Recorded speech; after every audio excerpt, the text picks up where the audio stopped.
Hello students, I am Savita Gupta, language instructor. Welcome in Learn with Savita. आज हम class 10th की English book first flight का chapter a letter to God के MCQs उसके हिंदी अनुवाद सहित करने जा रहे हैं. Who is the author of the lesson A Letter to God? A letter to God के ऑथर कौन हैं? G.L. ग्लिंटिस, K.L.K. रोलिंग, विलियम शेक्सपियर और Robert Frost. And the correct answer is G.L. ग्लिंटिस. The story sets in. Story जो है वो कहाँ से सेट की गई है? Australia, Latin America, Europe and Africa. तो स्टोरी जो सेट है वो कहाँ से है? वो लैटिन अमेरिका से है.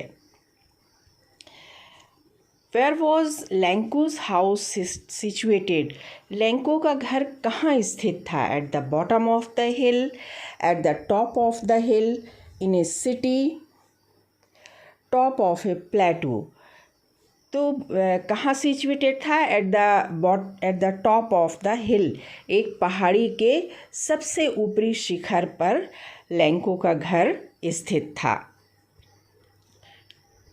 Why was Lanco satisfied? Lanco संतुष्ट क्यों था? क्या देख के उसे संतुष्टि मिलती थी?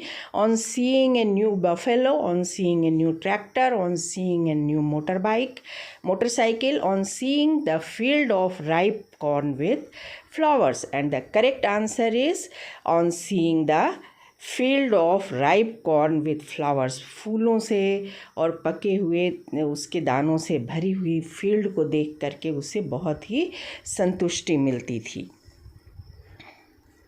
The field of corn dotted with flowers means that field corn के जो खेत थे उस पूरे दाने दाने जैसे भरे थे फूलों से. इसका क्या मतलब है? द फ्लावर्स वर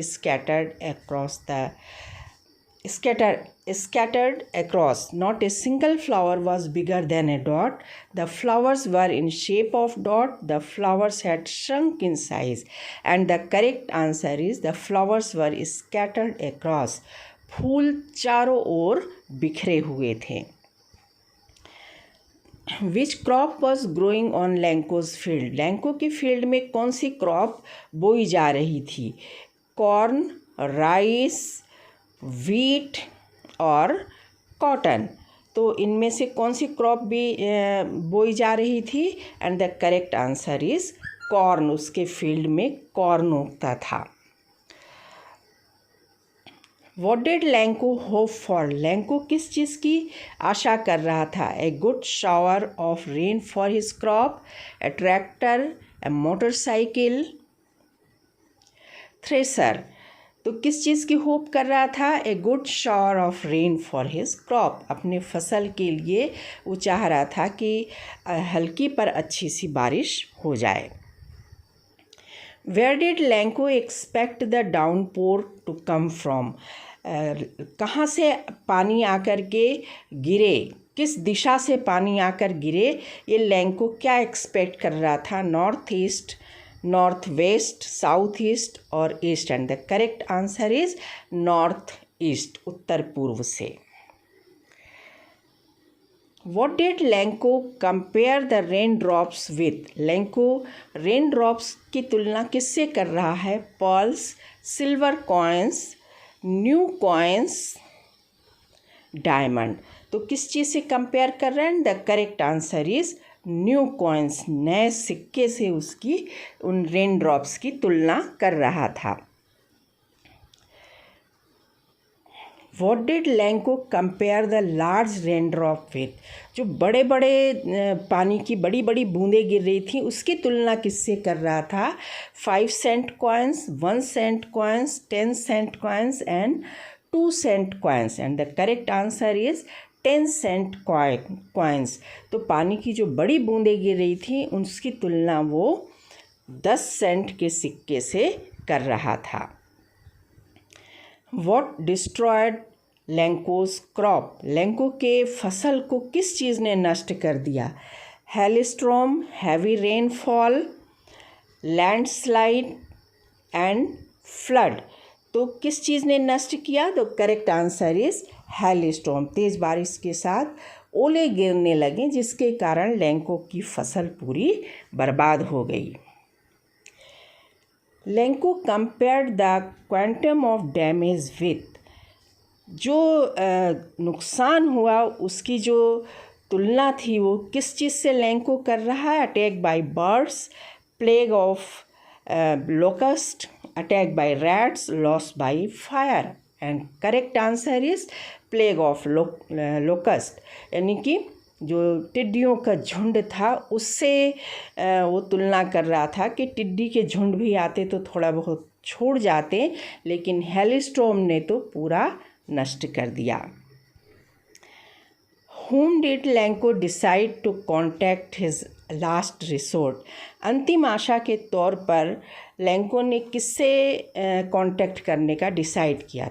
किस तरह से कांटेक्ट करने का डिसाइड किया? Through a letter, through his friend, by visiting personally, through his relative. And the correct answer is through a letter. तो उसकी जो अंतिम आशा थी, ईश्वर थे, उनसे कांटेक्ट करने का उसने निश्चय किया कि एक पत्र के जरिए वो उनसे कांटेक्ट करेगा और हेल्प मांगेगा। Whom did Lenko write a letter? किसको लिखा था लेंको ने लेटर? लेटर से किसको कांटेक्ट करना चाह रहा था? To his family members, to his friend, to God और ऑल द अबव। तो किससे करना चाह रहा था कांटेक्ट? किसको लेटर लिखना चाह रहा था? The correct answer is to God. वो ईश्वर से सहायता लेना चाह रहा था और उसी को पत्र लिखना चाह रहा था। Why did Lencho want money? Lencho को पैसे की क्यों ज़रूरत थी? To save his family from hunger, to buy a new tractor, to buy a thresher और to buy buffalo। and the correct answer is to save his family from hunger। वो ईश्वर से पैसों की डिमांड कर रहा था और पैसों की आवश्यकता फसल नष्ट होने के बाद उसे किस लिए पड़ रही थी? ताकि वो अपने परिवार को भूख से बचा सके। What did the postmaster do then? Postmaster ने क्या किया तब? He threw away the letter, he gave it to a postman, he decided to collect money and send it to Lenko. He paid no attention over this matter। तो postmaster को जब ये पत्र दिया गया, उसने पढ़ा तो मतलब उसने क्या करने को सोचा? तो correct answer is he decided to collect money and send it to Lencho. उसने लिखने वाले के भोलेपन को देख करके डिसाइड किया कि वो पैसा जमा करेगा और लेंको को गॉड की तरफ से भेज देगा। Who read the letter sent by Lencho? तो लेंको ने जो लेटर भेजा था उसे किसने पहले पढ़ा? His son, the god, one of his friends, the postmaster. तो correct answer is the postmaster. जो लेटर लेंको ने गॉड को भेजा था, अजीब सा एड्रेस देख करके सबसे पहले पोस्टमास्टर ने उस लेटर को पढ़ा था। What was the reaction of the postman on seeing the letter? He cried, he laughed wholeheartedly, he felt empathetic, he felt sad। तो लेटर देख करके जो पोस्टमैन था, नॉट पोस्टमास्टर, पोस्टमैन था, उसका क्या रिएक्शन हुआ? लेटर के इन्वेलप पर जो एड्रेस लिखा हुआ था, उस एड्रेस को पढ़ करके वो पोस्टमैन दिल खोल करके हंसा था। तो correct answer is he laughed whole heartedly. The postman at the post office laughed because. जो पोस्टमैन था पोस्ट ऑफिस में वो हंसा। क्यों? He received a parcel, he had irritation, the letter was address to God and none of the above, and the correct answer is the letter was address to God. चूँकि envelope पर address की जगह लिखा था to the God, इसे देख करके जो पोस्ट ऑफिस में पोस्टमैन था, जब उसने पोस्ट बॉक्स से इस लेटर को निकाला तो ये एड्रेस को देख करके वो खूब हंसा। On seeing the letter the postmaster was moved by Lencho's love for God, unwavering faith, innocence and determination. उस लेटर को देख करके जो पोस्टमास्टर था वो लेंको के दृढ़ प्यार जो ईश्वर के प्रति था उसको देख करके क्यों मूव हो गया थे? Correct answer is unwavering faith, उसका ईश्वर के प्रति अडिग आस्था। ये देख करके जो पोस्टमास्टर था उसका दिल पसीज गया। What did Lenko think of the post office employee? Lanco post office के जो एम्प्लॉयज़ थे, जो कर्मचारी थे, उनके बारे में क्या सोचता था? Bunch of crooks, rude, proud, unhelpful, and correct answer is bunch of crook. Lencho जो था वो पोस्ट ऑफिस के कर्मचारियों को बंच ऑफ क्रूक यानी कि चोर बदमाश समझता था। How much money did Lanco ask for? Lanco ने कितने पैसे की डिमांड की थी अपने लेटर में गॉड से? 100 पेसोज, 70 पेसोज, 500 पेसोज एंड 1000 पेसोज। तो कितने की डिमांड की थी? द करेक्ट आंसर इज 100 पेसोज, 100 पेसोज की डिमांड की थी। What else did the reply demand apart from goodwill, ink and paper? Money, seeds, lost crop और God's signature। तो जब पोस्टमास्टर ने उस लेटर को देखा टू द गॉड, है ना, तो उसने सोचा कि चलो इसका रिप्लाई दिया जाए। और जब खोल करके पढ़ा तब उसको लगा कि इस लेटर का रिप्लाई करने के लिए गुडविल यानी कि सदिच्छा, इंक यानी कि स्याही और पेपर यानी कि सिर्फ लेटर लिखने से काम नहीं चलेगा बल्कि कुछ और भी चाहिए। तो वो क्या चाहिए होगा? The correct answer is money, पैसे और चाहिए थे इसका जवाब देने के लिए, क्योंकि डिमांड की गई थी पैसों की। How much money was the post master able to arrange? कितने पैसे पोस्ट मास्टर अरेंज कर सका था? 100 pesos, 75 pesos, 70 pesos and 50 pesos, and the correct answer is 70 pesos. Post master ने सबसे चैरिटी की, सबसे थोड़े थोड़े पैसे लिए, अपना भी पैसा लगाया और कुल मिला करके 70 पेसोस का वो अरेंजमेंट कर पाया था। Why did the postmaster decide to reply Lenko's letter? Postmaster ने लेंको के पत्र का जवाब देने का क्यों निश्चय किया? He was a good man, he felt empathetic, he wants to preserve Lenko's faith in God and all the above, है ना। एक्चुअली क्या पोस्टमास्टर चाह रहा था कि लेंको की ईश्वर की प्रति जो आस्था है वो एज इट इज़ बनी रहे, इसलिए उसने सोचा कि वो ही इस पत्र का जवाब देगा। The postmaster was a fat amiable man. What is the meaning of amiable, है ना, एमिएबल। तो पोस्टमास्टर एक मोटा मित्रवत व्यक्ति था, तो एमिएबल का क्या अर्थ है? The correct answer is friendly, है ना। एमिएबल का अर्थ होता है फ्रेंडली, मित्रवत। What was the only hope left in the hearts of Lenko's family? Lanco के फैमिली के दिल में सिर्फ एक आशा बची थी, वो क्या थी? Help from God, help from farmers association, compensation from government, and there were no hope left. And the correct answer is help from God. Lanco की फैमिली के दिल में एक आशा थी कि वो ईश्वर से सहायता मांगेंगे और ईश्वर उनको सहायता ज़रूर देगा. The field looked as if it was covered. तो ओले गिरने के बाद फील्ड को जब लैंको देख रहा था तो उसे ऐसा लग रहा था कि पूरी फील्ड मानो कवर हो गई हो. किस चीज़ में? सॉल्ट, शुगर, लोकस्ट और आइस. तो करेक्ट आंसर इज सॉल्ट. पूरे फील्ड में बिल्कुल सफ़ेद बर्फ़ छाई हुई थी. ऐसा लग रहा था कि मानो नमक की एक चादर बिछा दी गई हो पूरे फील्ड में.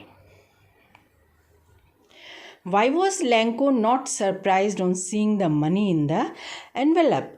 एनवेलप में जब पोस्ट मास्टर ने मनी रख करके लैंको के नाम पर भेजा तो उस पैसे को प्राप्त करके लैंको बिल्कुल भी सरप्राइज नहीं हुआ. क्यों?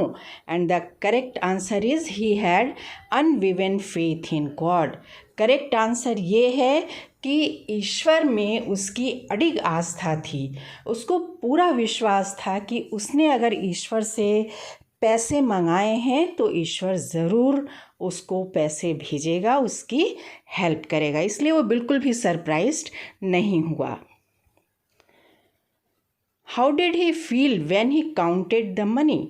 और जब लिफाफे से पैसे निकाल के उसने गिना तो वो कैसा फील किया? Grateful, joyful, angry and relieved. ठीक है. तो जैसे ही उसने पैसे निकाल कर गिने, एक्चुअली उसने 100 पेसोज़ मांगे थे और इसमें 70 पेसोज़ ही पोस्ट मास्टर अरेंज कर पाया था.